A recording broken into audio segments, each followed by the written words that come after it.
like to be mentored by you. I also want to say that there is a university of Kibabii University and the leadership is around. Where the team of Kibabii University? All right, from all the way down there to this place to just listen to His Excellency. So guys, thank you so much. Karibu, Your Excellency.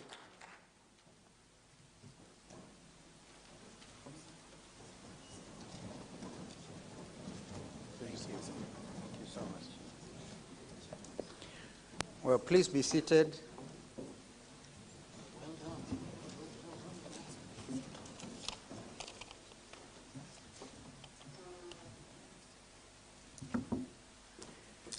Well,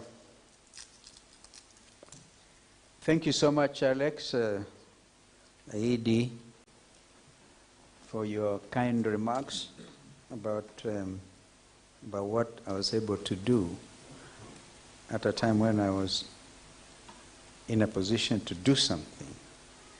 And I can only tell you I did what I was supposed to do. No special favors. You just have to do what you must do. I recognize, of course, our friends on the high table. When you are asked to name your favorite at the high table, I was expecting to hear Kalonzo, but I didn't hear any. That's okay.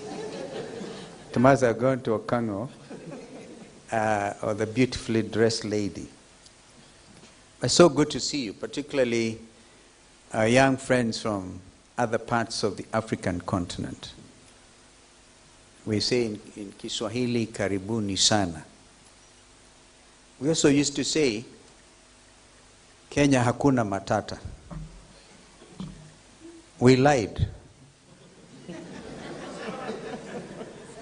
There's a lot of matata going around. In fact, you come to our country at a time when there's so much matata, and it's not negative matata, it's time positive matata coming from the youth of this country. And we celebrate you. Of course, our Tanzanian neighbors, I personally believe the Tanzanians, we've seen a young man, a young lady from Tanzania, from Dar es Salaam. I think it's Tanzanians who have really no matata. And it's the Tanzanians who have done what the youth wanted, as according to the conversation this morning. President, Madam Suluhu. So we all celebrate Tanzania. Of course, I think the Liberians before you, Sir Johnson Sirleaf, Madam, that time, and you never know. If only we embrace democracy. But I don't want to digress further. Allow me to make a written statement because this is important. And Youth Bridge Kenya, you've done well. I think the next time you go for convention, it will be bigger. That's my prayer for you. And it will encompass greater part of the continent. And this is going to be a game changer. Therefore, good morning, distinguished guests, delegates and young leaders from our continent. First, I would like to thank the organizers, the Youth Bridge Kenya, for organizing this forum and extending an invitation to me to be able to make some remarks today. Friends, I strongly hold the view that the youth will shape conviction because it is happening here today in Kenya. What a moment to be in Kenya, to be Kenyan, experiencing Generation Z led a peaceful revolution which has forever changed this country's governance. And nobody should be afraid. If it was unexpected, and I think the surprise element about this Gen Z revolution is what is amazing. It just, for us who are who are believers, know that this is directly from God Himself. What has taken place over the last month on Kenyan roads and streets, on X Spaces, on TikTok, on WhatsApp, and Facebook, Instagram. May I ask which other platform have I left out? I mentioned TikTok. WeChat. WeChat. And others? X. I mentioned X. What has actually happened in all these platforms brings to life this very discussion on the pivotal role of youth in fostering inclusive democracies across Africa. And the main theme is harnessing the youth bulge for the benefit of our continent. And we've been told by Alex that the median age is 19 years in Kenya. Kenya Gen Z's selfless actions prompted a Catholic Archbishop by the name Philip Anyolo only last week, when the country was commemorating this year's edition of Sabasaba. And if you are not Kenyan, you could ask your colleagues over tea, what was this Sabasaba thing?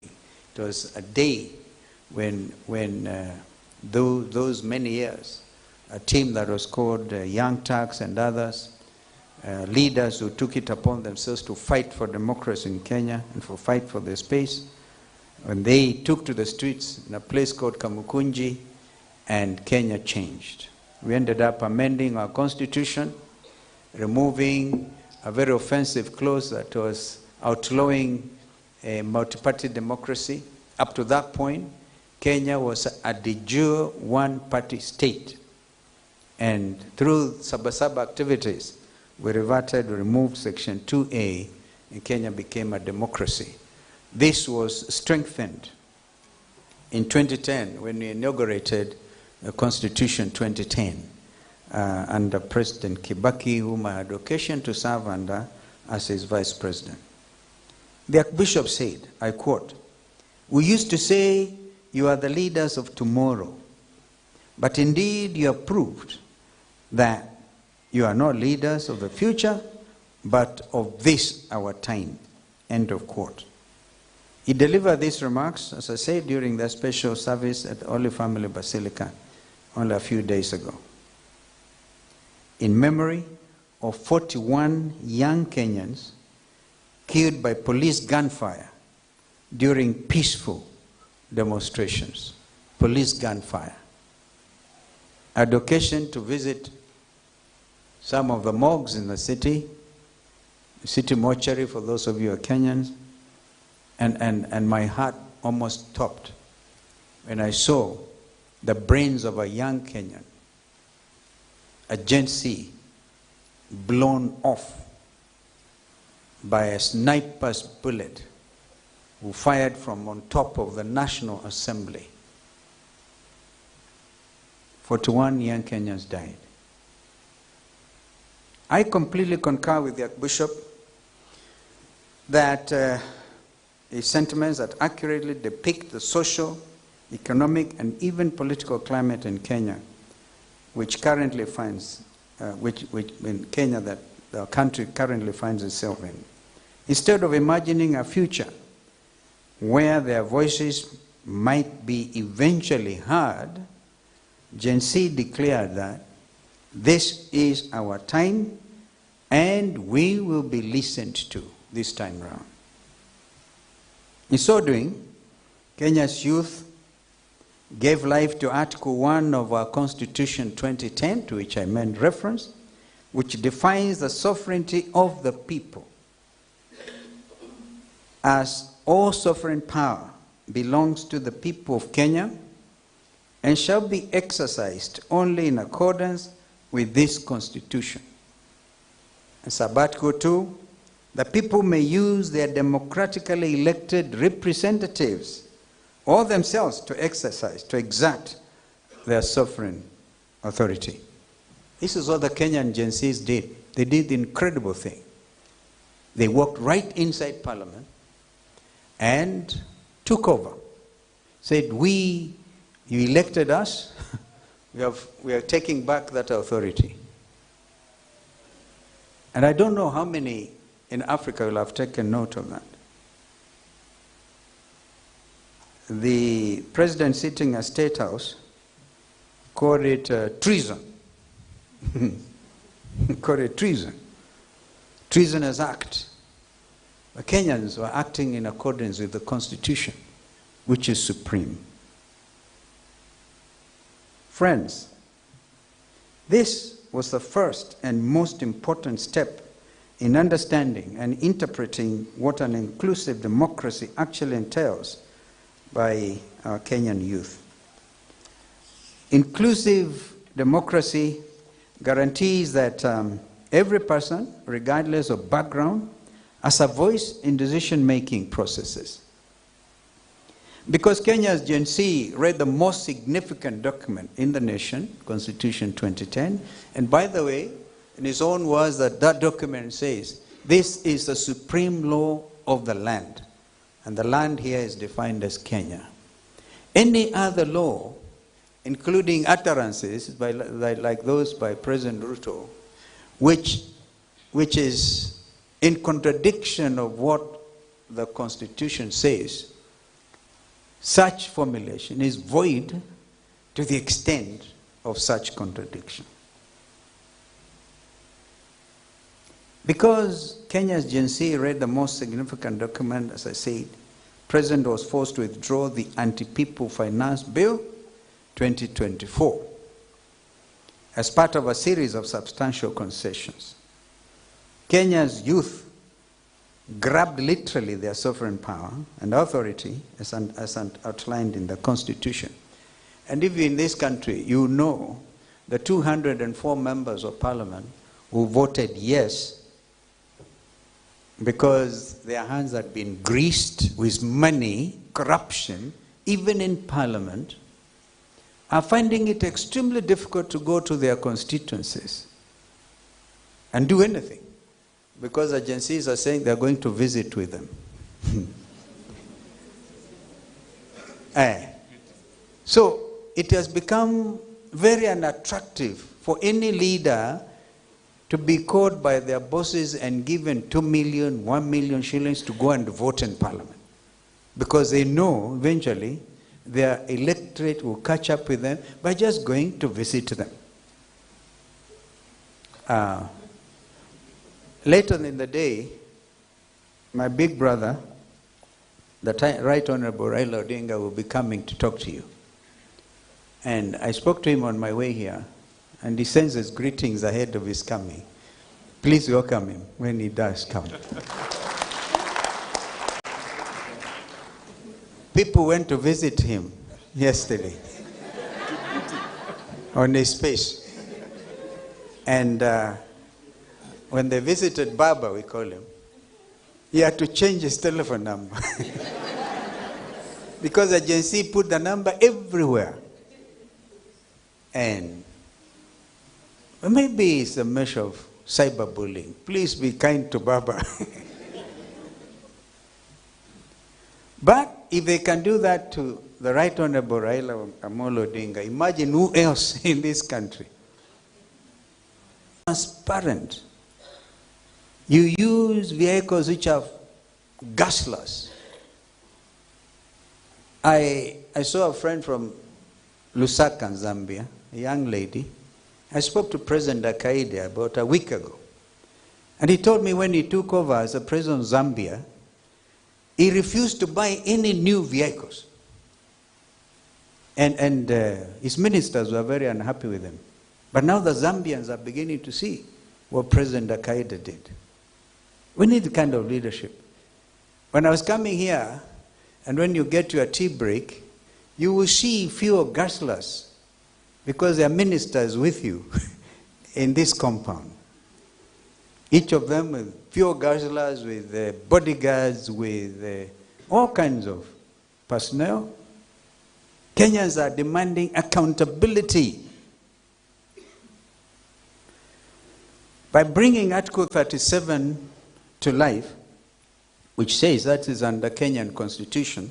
And allow me to use that Kenyan example for the leaders, the young leaders from Africa, in the hope you can use this as a test case. Actually, what is going on in Kenya should be a case study for the whole of the African region. Because Kenyan youth got so highly educated. So remember, this is a country that invented M-Pesa. And they get into space quickly and occupy. They occupied Baba space. Under Article 37 of our Constitution, every person has the right to peaceably and unarmed, that is the condition, unarmed, to assemble, to demonstrate, to picket, and to present petitions to public authorities. That's the end of that quotation. So Generation Z has done more to promote social cohesion in 1 month than the constitutional body that is charged with this responsibility, called the National Cohesion and Integration Commission, NCIC, and to get all the political parties represented here, including Wiper, and all political leadership have done in the previous 14 years. We need to clap for Gen Z.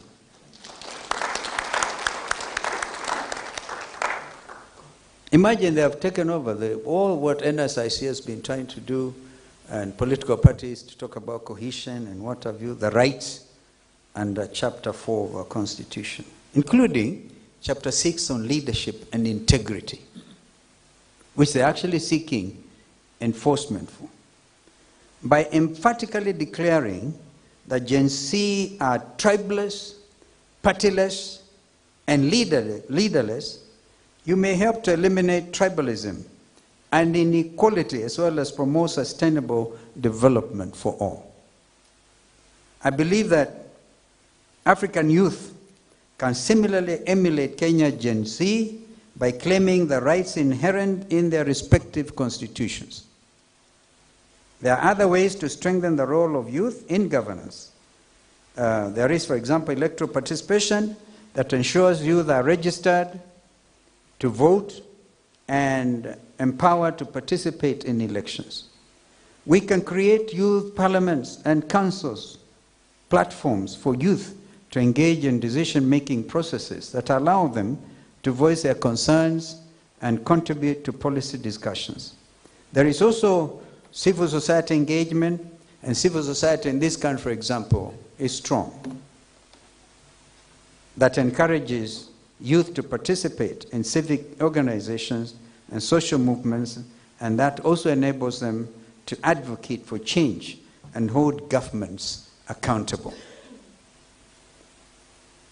You know, we used to hear of the Asian tigers, countries like Malaysia, Singapore, Korea, South Korea, and others, the Asian tigers, that within some space managed to lift their countries out of poverty to a situation where some of them are even contributors to international lending institutions. And I personally believe the time for the African lion has come. And we only achieve that dream through the African youth leaders.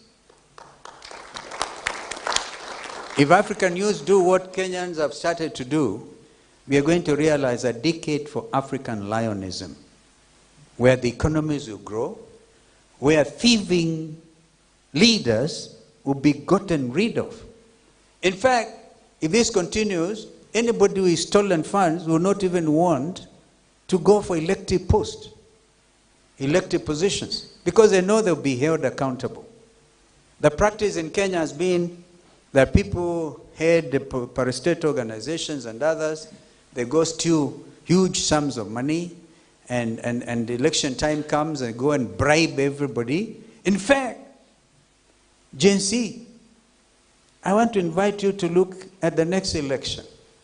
Where Kenyans were made to look so helpless by leaders telling them at the end of a campaign rally, line up.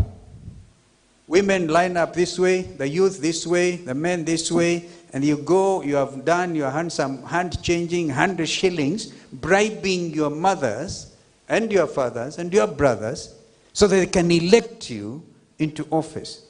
The Gen Z have placed those people on notice. If you are that type of a leader, you don't qualify to be a leader if you're already bribing your way through elective post. For the young Kenyans who are here, when I first went to Parliament, I was very young. I was like you. I didn't have money. I just had a university degree, gone through Kenya School of Law. I thought I had something to offer. That time, although it was a single-party dictatorship, you were not allowed to spend more than 30,000 shillings at a campaign, one single campaign. Now, our legislators have even failed to enact some very important legislation, which was envisaged under Constitution 2010. That is of campaign financing. There should be a Campaign Financing Act. And I want to suggest when current legislators come back from their, and the only institution left was the Senate, and I continue to say congratulations to the Kenyan Senate. When the country was facing a crisis, they refused to adjourn. The National Assembly, after passing that inoperative, unfortunate legislation on finance bill, actually adjourned. But they even made a terrible mistake. They said before we adjourn, we are allowing the Kenyan military to go to the streets. They passed.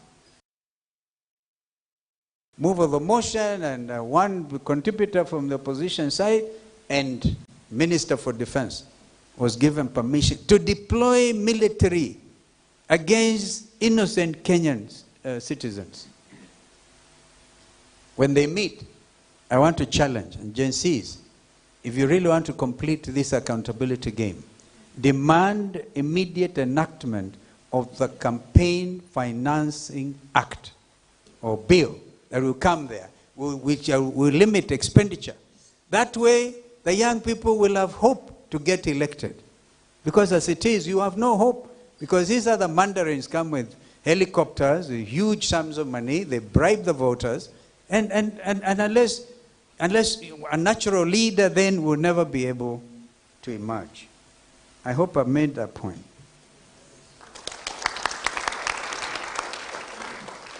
We can improve civic education for the youth, which will foster the understanding of democratic principles, human rights, and the importance of active citizenship. We can also increase the number of leadership development programs available to the youth that will enhance their leadership skills, that will also improve their critical thinking abilities and problem-solving capacities, and empower them to assume leadership roles in governance. Further, we can have a mentoring and intergenerational dialogue that connects youth with experienced mentors and that facilitates intergenerational dialogue to be able to promote knowledge transfer and foster youth's engagement. I hope Gen Z will also take that kindly. Yes, you also need a bit of mentoring. Nobody in the world has monopoly of knowledge. And you know, you come armed with a lot of energy. And some of us able to sit and say, wait a minute, I think you can moderate this approach or that approach. And this is why they are saying, Kenyans are also saying, because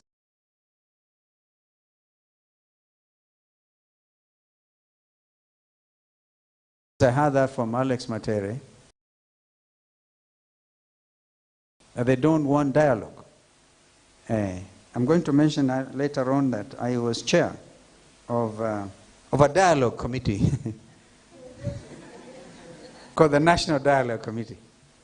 I co-chaired with a member for Kikuyu, not very far from here, who finds it extremely difficult to go home. Imagine my co-chair can't hold a meeting in his own constituency because people went to visit him. I visited him in such large numbers that he didn't have enough tea to give them.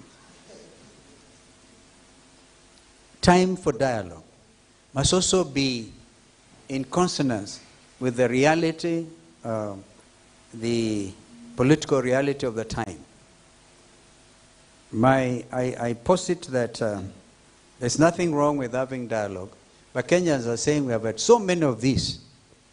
Why don't we, first of all, we had building bridges, and with the BBI, Building Bridges Initiative in this country, a proposed constitutional amendment. Maybe Kenyans themselves, the Gen Z, can come up with an approach that will bring about a constitutional amendment to anchor some of these wonderful thoughts that Kenyans are not willing at the moment to deal with. As a co-chair of the National Dialogue Committee, that are pending in Parliament, if they are properly implemented, then this country will say, yeah, it makes sense to have dialogue. But what is the point of having dialogue upon dialogue upon dialogue, and nothing comes out of it? So that conversation, I think, is important, and I want to invite all of us to think of the best approach and the timing. First of all, who is going to lead this dialogue, and when? And are we going to take into account what has already happened before? Because, again, you cannot, as citizens, even as families, a family that sits together and negotiates and agrees on a formula to proceed even as a family makes headway. But we cannot just bluntly say we don't want any dialogue. The people of South Sudan, and I saw the name Garang. That name is very, very important, very special to me, because I worked with our late brother, Dr. John Garang, who actually fathered the state of Southern Sudan, the world's newest state. I can see that by consensus, through some process of dialogue, they have even agreed to extend the interim period for another 1 year. And then they can have an election. And that was, I'm told, an agreement across the political parties and leaders. And I saw President Salva Kiir saying, at his age, he doesn't want to continue leading that country forever. Now that is show of statesmanship. Well, as involved engagement is vital in encouraging youth to use social media platforms responsibly for civic education, engagement, information dissemination, and community mobilization. Let me take this moment to focus on the importance of youth political party wings in fostering inclusive democracy and thereby enhancing the role of youth in governance. Many political parties, particularly in Kenya, and there are very many, we are not short of them. By the way, what you have seen here as leaders, people representing political parties, is just a tip of the iceberg. We have 90 political parties. But sometimes then we also taken the initiative, I'm sure, to coalesce around coalition making. I think coalition is very important. Democratic Action Party, he gave me the greetings of his party leader, Mheshimiwa Eugene Wamalwa, and I should have given you his because I was speaking to him as I was coming, because I don't know who gave whose greetings, because to manage a coalition, you must be constantly in communication. My own party, and I want to recognize these two young people, Edwin Musembi, the chairperson, university chapter of WIPA, and there's Moses Mulu, a youth leader from Nakuru County, right? They actually confronted, I remember that Edwin confronted us yesterday in the NEC meeting. You know, they are not waiting. These Gen Zs are not waiting. They just came and said, we demand our space. For a start, you people must expel one man called Farah Maalim. Hey, that's my deputy party leader. That was a demand, an express demand, because if a leader can say, if I was president, I'll kill 5,000 in a day. Well, I'm quite sure my deputy would say that was a slip of the tongue, because that was a very serious statement. We, as political parties, we need to be able to save lives, not to do away with them. So political parties in Kenya, in the region, I mean, looking at Uganda, for example, our friends from Uganda, from Tanzania, I know that President Kagame is going through an election in Rwanda. I talked about South Sudan, and I know that, Somalia has joined the new kid in the bloc within the East African region. And the day Somalia will be able to have political party organization and management of their country will be stable. Right now, the formations are in the form of 2-3 main clans, the Hawiyas and the Darots, and another one called 0.5 of a clan. Yeah, and then, because they're all Somalis, they're all Muslims, but because they come from different sub-clans, they were unable to even live together. But that Somalia, that country is making tremendous progress, and that's why she's been able to be welcomed as a member of East African Community. Of course, it's Burundi. 7 members of East African Community. If we have a standard approach to political party formation and the engagement of our youth, I repeat, the time for the African lion to arise is now, and this is going to be led by the youth of Africa. If the political elite then truly take the youth seriously, we must quickly provide places for them at the table. If you don't provide, they will demand and they will take it. Our youth need to have an impact on party policy formulation and leadership selection, because they may provide a new perspective on potentially outdated policies and ideas, including even the very important matter of what political parties stand for. Are you central? Are you left of the left? Are you right of the right? As is happening elsewhere in Europe. Look at what is happening in the elections recently in the UK, where Labour are to sweep back to power. Swept off the Conservatives, because Conservatives are by their very nature right. But in France, President Macron had to very quickly assemble everybody, say the rightists are taking over, because they took over the selection or election process to the European Parliament. A lot of things are happening across the world.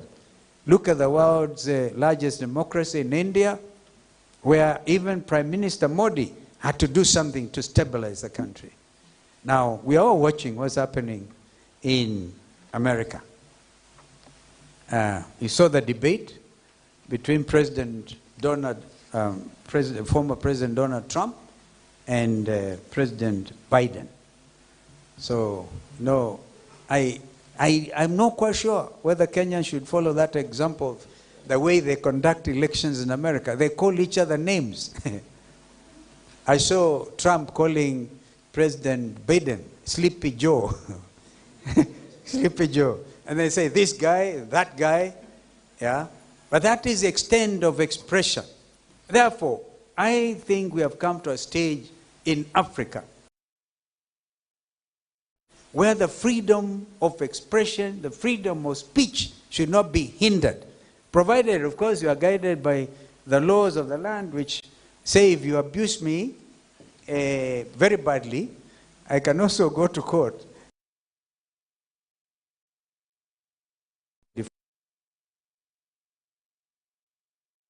That should guide conduct. But beyond that, there should be expression. And the Gen Zs have said there will never be fear in this country. And I want to suggest that African countries express themselves freely. Absolutely freely. I am just about to conclude. Kenyans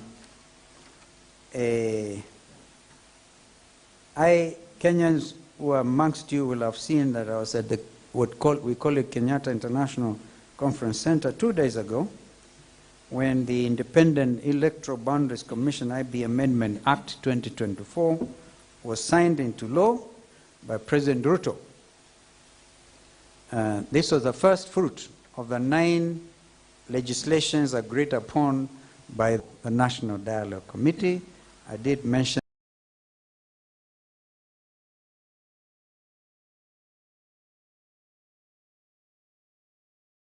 that I was a co-chair.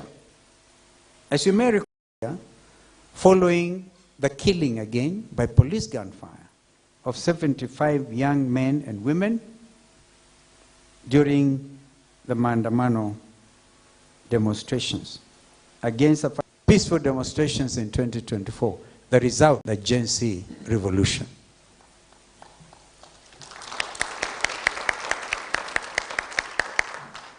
Although my political party is called Wiper Democratic Movement, I can tell you that dictators will be wiped out by youths, not in Kenya, but in Africa.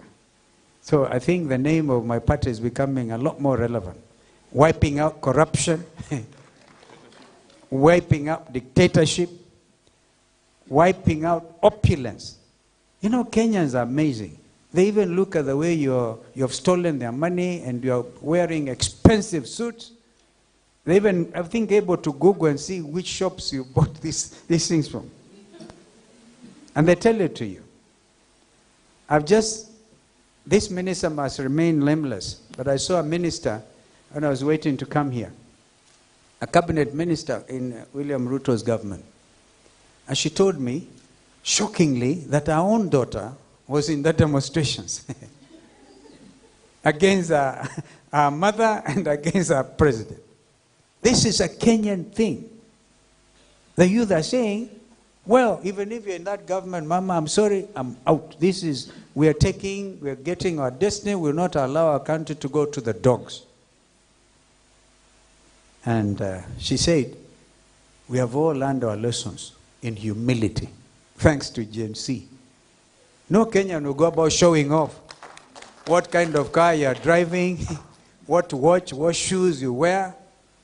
Yes, they're saying, wait, and it's so biblical. They've even put order in churches. Nobody will go carrying 20 million shillings in a church function and donate it.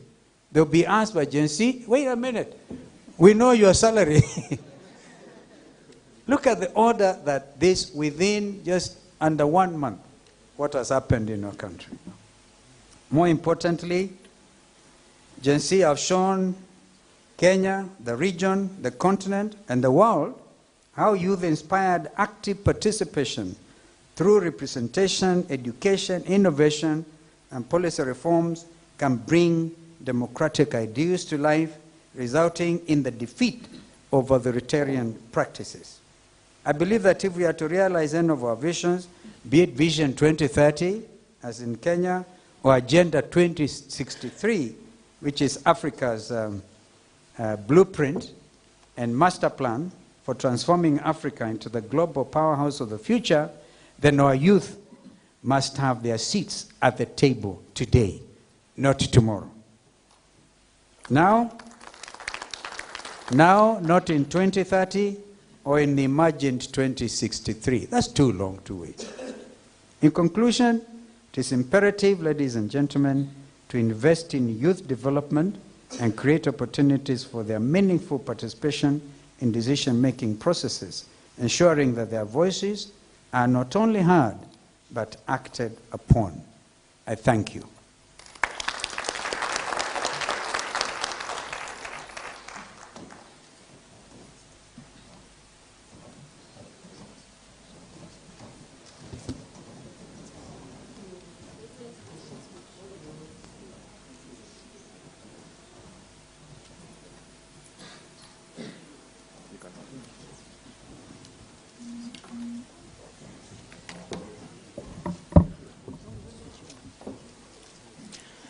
Thank you very much, Your Excellency, Honorable Stephen Kalonzo Musyoka. Another round of applause for him. Another member of my party has just joined us, a member of parliament, but he voted no. A member for Embakasi South, the Honorable Julius Mawathe. Thank you for coming. Thank you. So he has no visitors to his constituency. It's okay. Sorry. Okay. Thank you. Thank you so much, Your Excellency.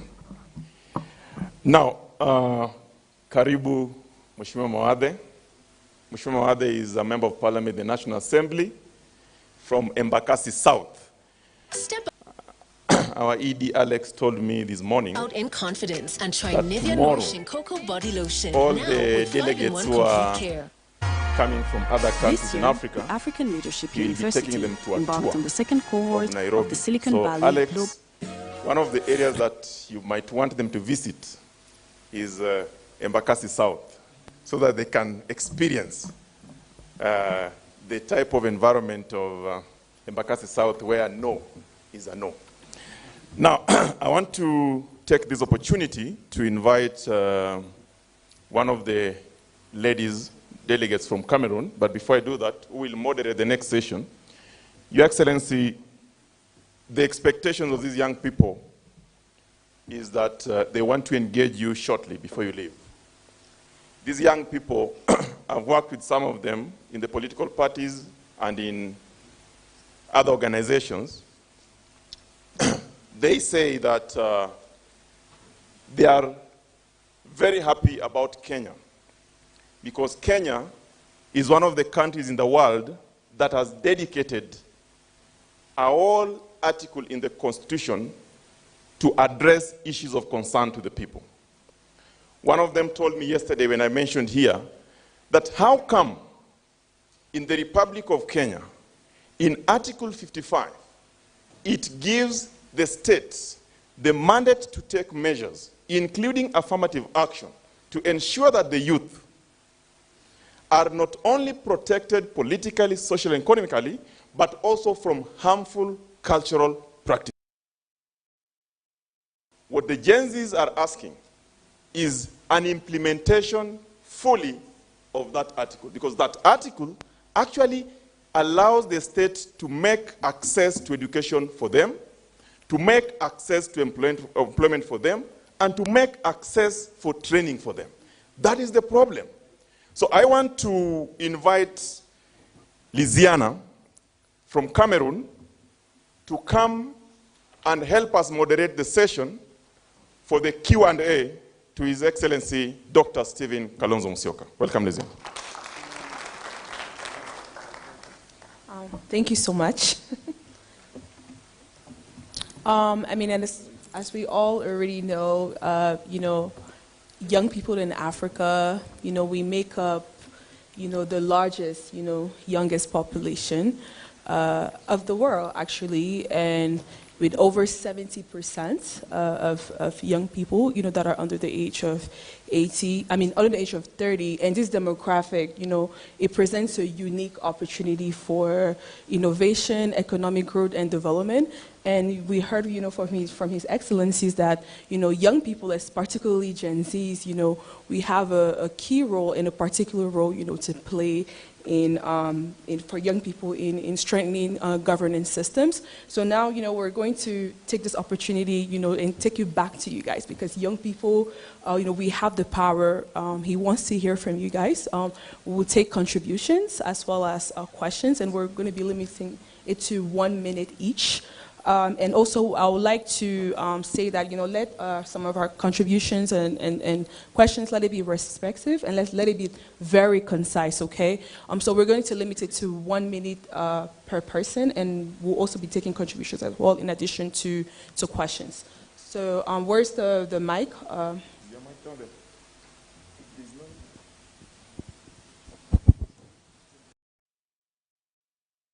There should be one.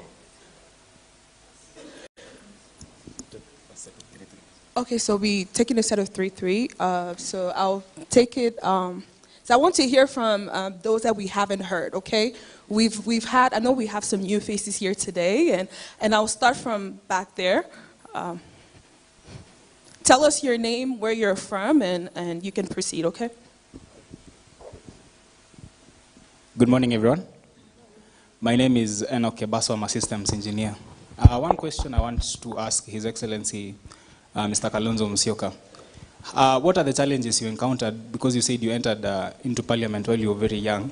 You didn't have any money. What were challenges you encountered, and how can you, speak a little bit more about your debut into governorship and also legislation. Thank you.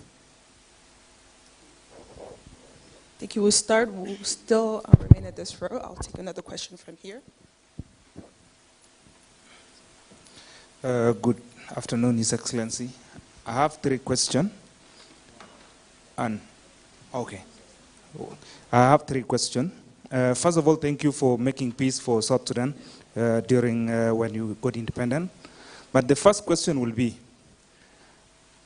I'm using the prophecy word, not if, but when. When you become the president, what will you do to the, specifically to your own party youth and then to the African youth? Those are the questions I'm asking. Thank you so much. Yeah, I was told 3 questions per session, so let's hear from a lady, okay? A woman. Thank you. Thank you, Your Excellency. My question is based on the demonstration. Sometimes in 2020, we had what we call the EndSARS in Nigeria. And I must confess to you that it was great like this until it was hijacked. We obviously know it's politicized, and then, they put an end to it. Until today,